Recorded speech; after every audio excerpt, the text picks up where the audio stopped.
Fast jets are the most exciting aircraft in the sky, and this is the most exciting of all the fast jets.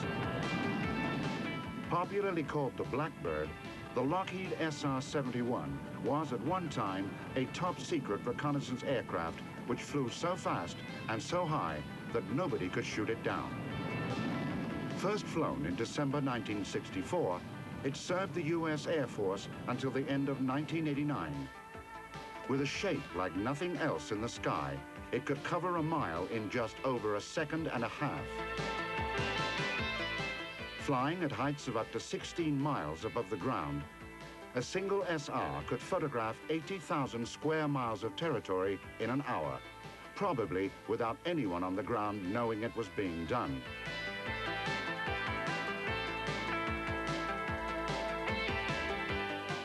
The two huge Pratt & Whitney engines gulped fuel rapidly, so on many missions, the Blackbird had to slow down, come downstairs, and formate carefully behind a tanker, in this case, a KC-10.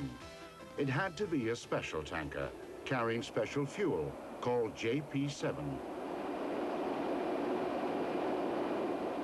The boom operator aboard the tanker had the sole responsibility of driving his pivoted boom into the SR-71's receptacle.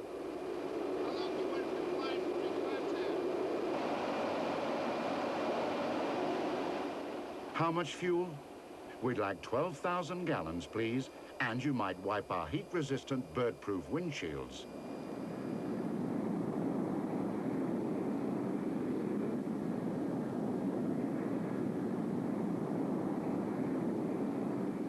The landing might be half a world away, probably in California, or Okinawa, or, as in this case, Mildenhall in England. Aircraft enthusiasts everywhere will miss the jagged black monsters.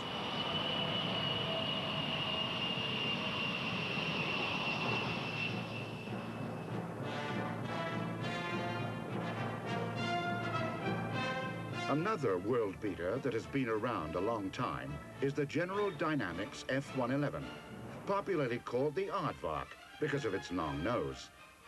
The F-111 first flew just one day ahead of the SR-71 on December 21, 1964. It was planned as a fighter, but entered USAF service as the world's best all-weather tactical bomber.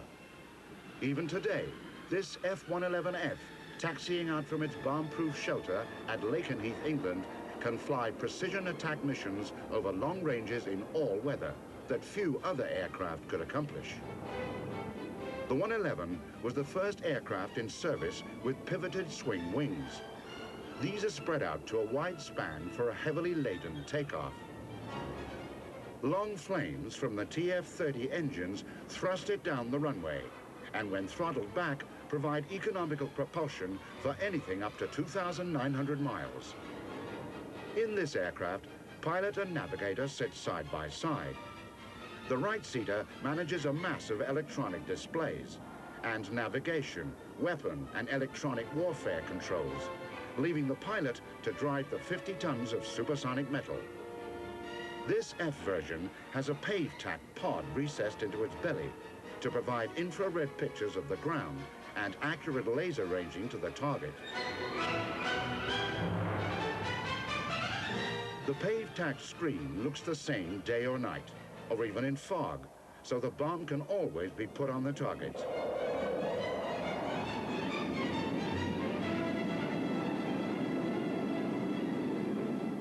Then the PaveTac pod is retracted back inside.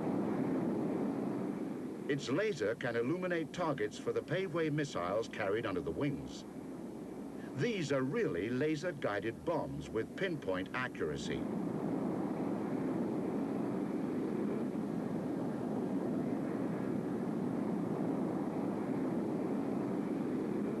The USAF has about 380 111s, and they are being progressively upgraded with new equipment to keep them on the top line.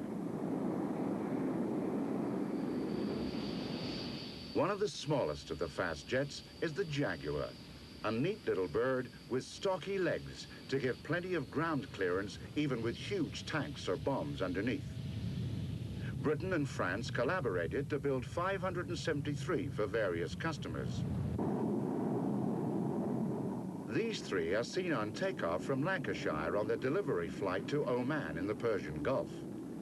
Each has two tiny afterburning turbofan engines, which give really economical and reliable power over the most arduous missions. As for those long legs, the landing gears have to be not only long, but also strong and well sprung to withstand takeoffs from rough strips. In any war, an aircraft parked on an airfield will vanish on day one, so it helps to be able to take off from any bit of open country. The Jaguar's primary missions are low-level tactical attack and reconnaissance, but customers can have over-wing pylons for air-to-air missiles, such as this red-painted Magic.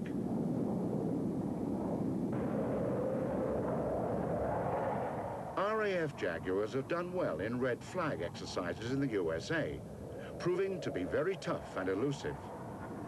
One American fighter pilot trying to intercept Jaguars said, "These boys really shave the rocks. Their tactics are good, very good."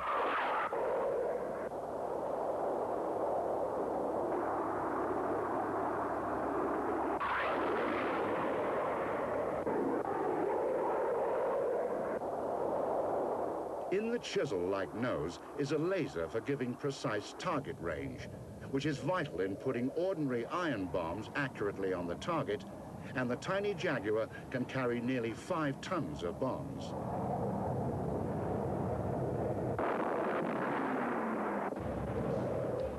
And how about this? The first Jaguar to land on a stretch of British highway and then take off again.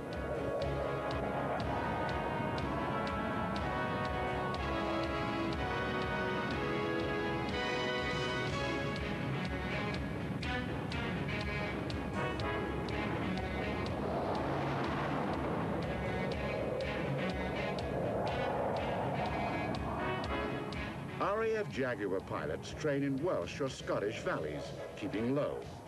The HUD, the head-up display, provides the guidance the pilot needs as he threads his way over the ground at nearly the speed of sound.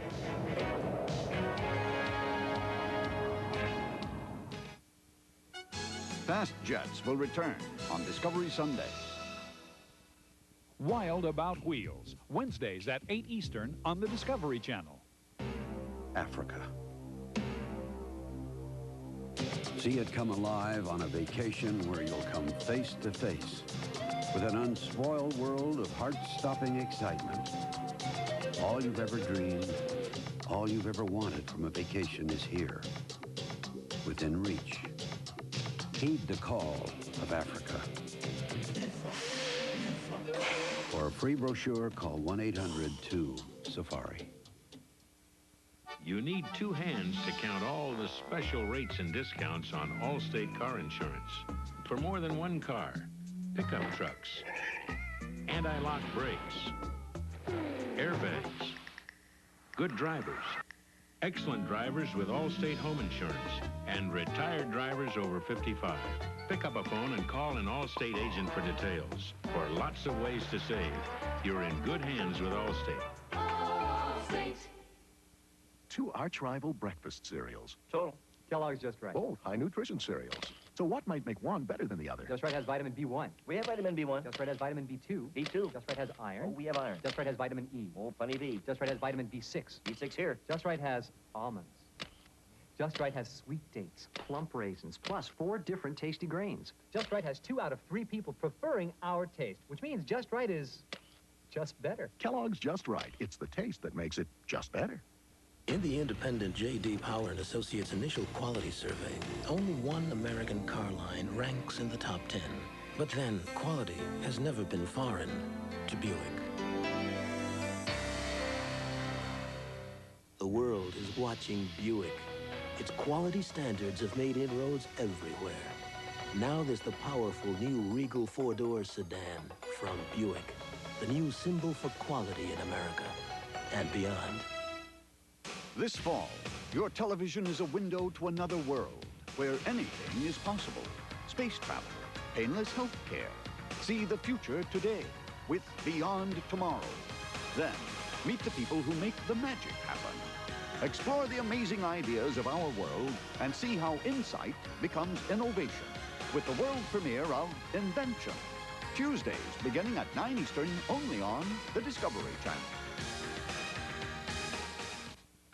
Fast Jets now continues on Discovery Sunday.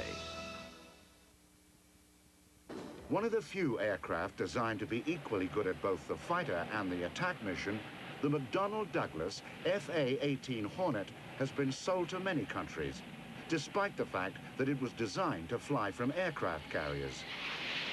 Steam catapults brutally fling the Hornet off the bows perhaps 6 times a day. A beautiful aircraft to fly, the Hornet was developed from a Northrop lightweight fighter intended for use from airfields. It pioneered modern cockpits, in which traditional dial instruments are almost completely replaced by 3 giant color electronic displays.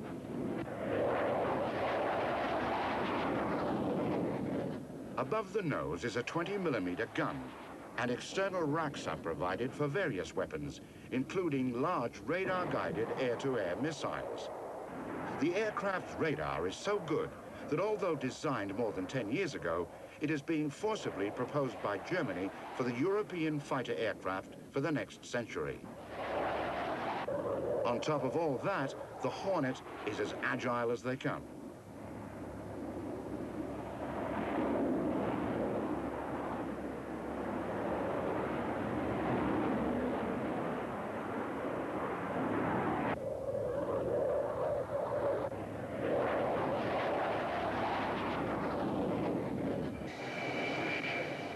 In contrast, the Grumman F-14A Tomcat is a heavyweight, the backbone of the air defense of the U.S. Navy's giant carriers since 1974. From the start, it has been a belt and braces aircraft with 2 engines, 2 crew, swing wings, a gun, and no fewer than 3 classes of air-to-air missile.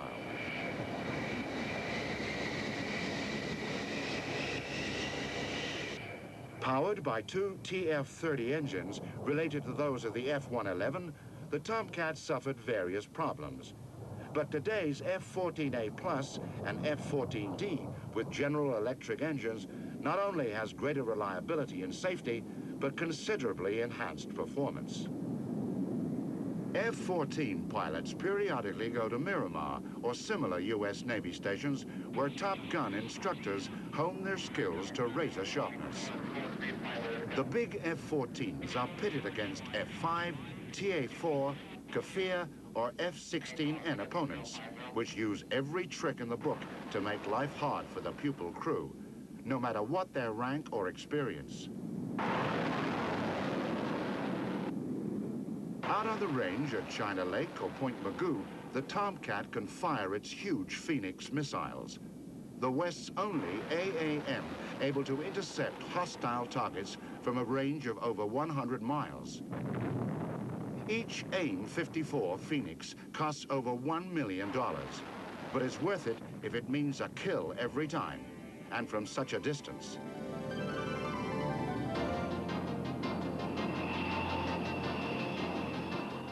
Back at the home carrier, the Tomcat slams onto the deck and hopes to pick up the 3rd of the ship's arrestor wires to be brought to a shuddering halt. Even seen in slow motion, the typical carrier landing is visible torture to the aircraft. No wonder Grumman is known as the Iron Works, because their aircraft never break. Newest French fighter is the Dassault Rafale, a name which means squall or hurricane. Powered by 2 new M88 afterburning turbofans, the Rafale is packed with the latest fighter technology and has the fashionable configuration of a giant delta wing and canard foreplanes.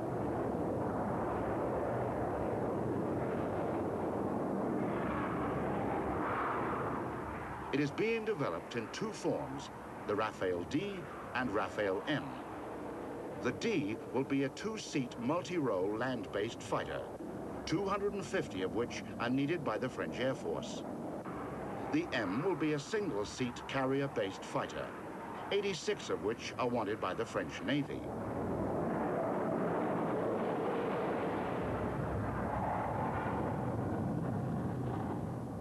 Like all modern dogfighters, the Rafale can have engine thrust greater than the clean gross weight, and it carries various missiles as well as a gun.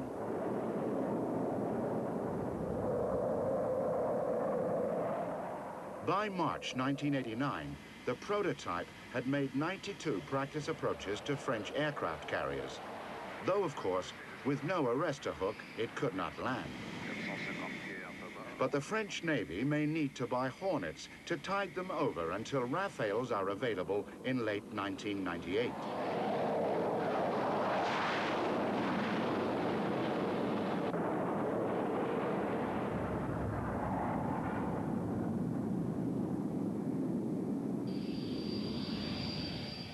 This is the EAP, a British prototype which is assisting the development of the European fighter aircraft. First flown in August 1986, the EAP is powered by two RB-199 engines, and here has all the features of a modern fighter designed for close combat, apart from armament.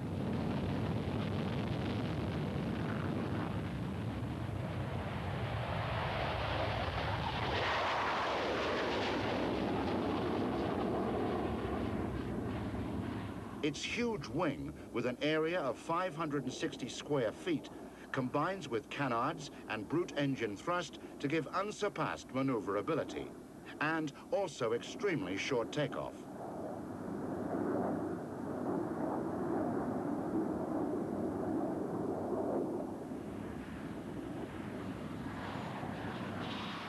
The program for the eventual EFA has been clouded by shoestring funding, delays, and disagreements between the partners, which are Britain, West Germany, Italy, and Spain.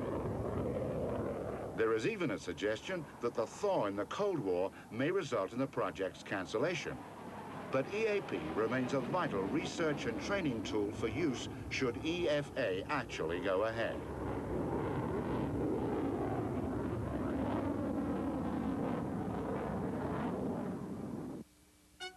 Fast Jets will return on Discovery Sunday. Do you have thinning hair? Well, listen to what customers have to say about the world's leading formula to give you thicker, fuller-looking hair, results they once thought were impossible. I was very skeptical, but I'm not now. And in 3 months, I could see the difference in it. It definitely gives you a better feeling about yourself. It's the only one that I found in the last 3 years, out of all the ones we tried, that really works on the majority of the people. I had more body in my hair after a few months using New Generation than I'd had since I was a kid. I don't have to push the hair into place and make it something it isn't, because it is what I want it to be. It really works. It works for me, it works for my customers, and I wouldn't want to be without it. I have found an answer. Will the New Generation system for thinning hair work as well for you? There's only one way to find out. Call for this free information now. For your free information, call 1-800-533-7700. On the next Discovery Sunday, at the end of their missions, bullet-ridden bombers sometimes headed for neutral Sweden and Switzerland.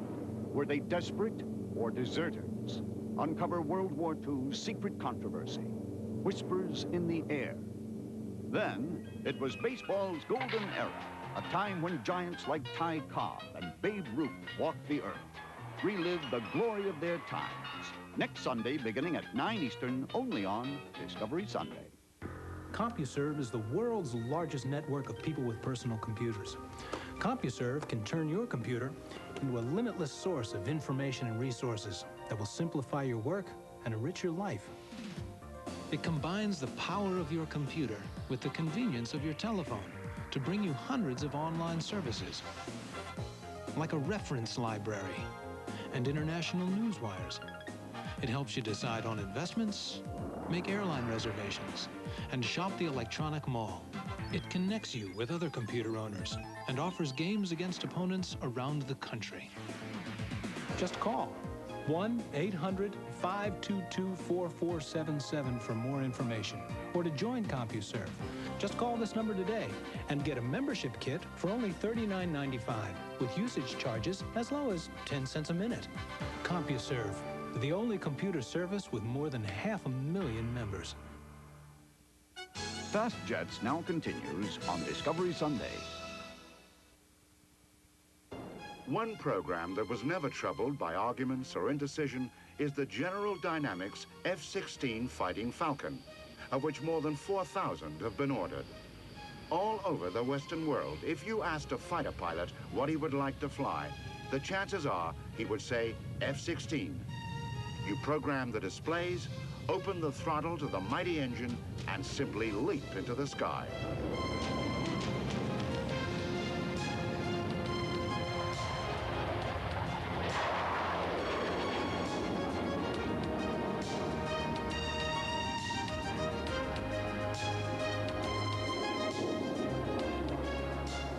Once airborne, you have the most agile thing in creation.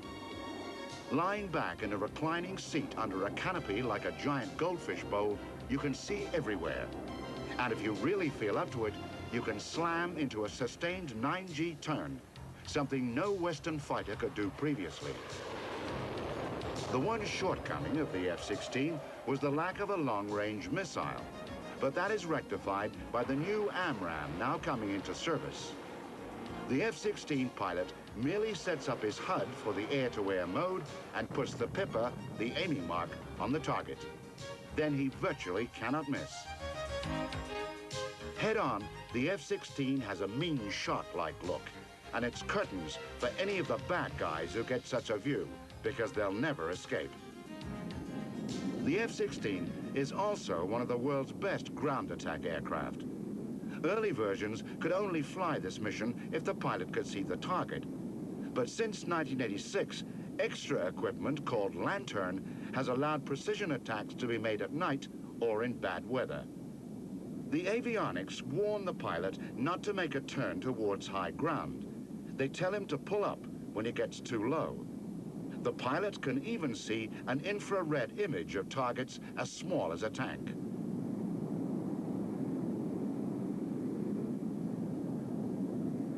One advantage the F-16 had over a rival was that its engine was the same as that of the F-15 Eagle. The difference being that the mighty F-15 has two.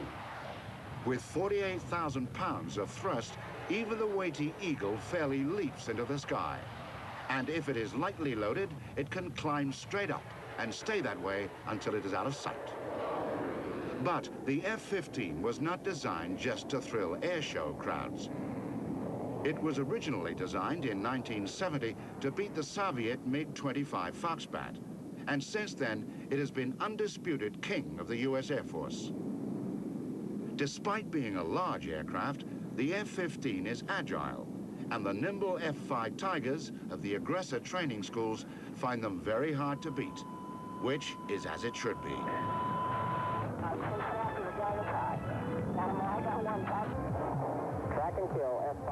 Here, an F-15 fires one of the new AMRAAM Fire and Forget missiles, which are now being issued to F-15 squadrons around the world. Today, McDonnell Douglas is flying the SMTD, meaning Stall and Maneuvering Technology Demonstrator, an F-15 with vectored engine nozzles and Canard foreplanes, giving it shorter field length and even greater in-flight agility.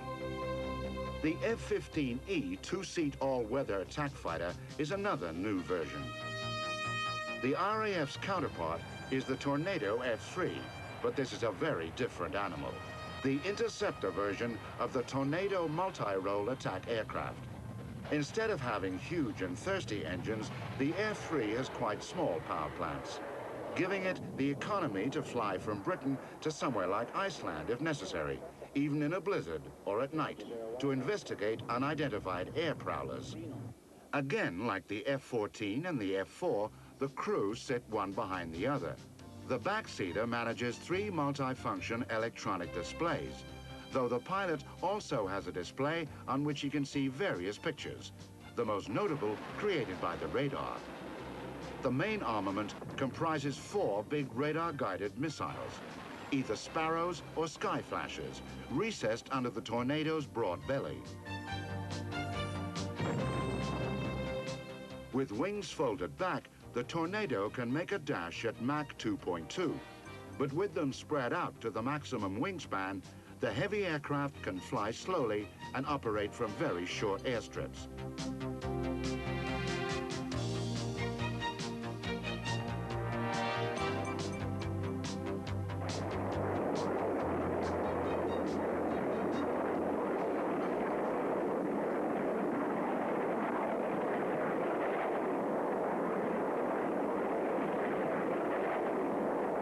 This is the attack version of Tornado. It is shorter and looks chunkier. Each of the various customers has adopted particular weapon fits for their own particular missions. The West German Luftwaffe used the incredible MW1 dispenser, which can pump out up to 4,704 deadly bomblets in a single pass. 5 kinds of bomblet can be loaded for quite different purposes. In contrast, the West German Marine Flieger, the naval air arm, used the heavy Cormoran-guided missile against ships. The RAF fly Tornadoes along training routes down the valleys even faster than Harriers or Jaguars. They hug the ground to practice keeping under hostile radars, and in war, the crews would have to be able to do this even at night or in bad weather.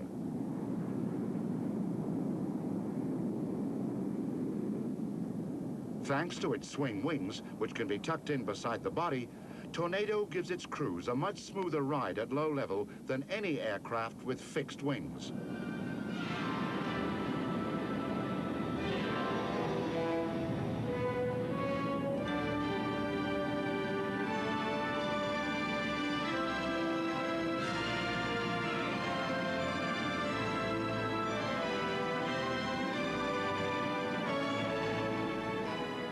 Occasionally, Tornado crews fly up to Luce Bay in southern Scotland to practice aiming live iron bombs against a target on a tiny island.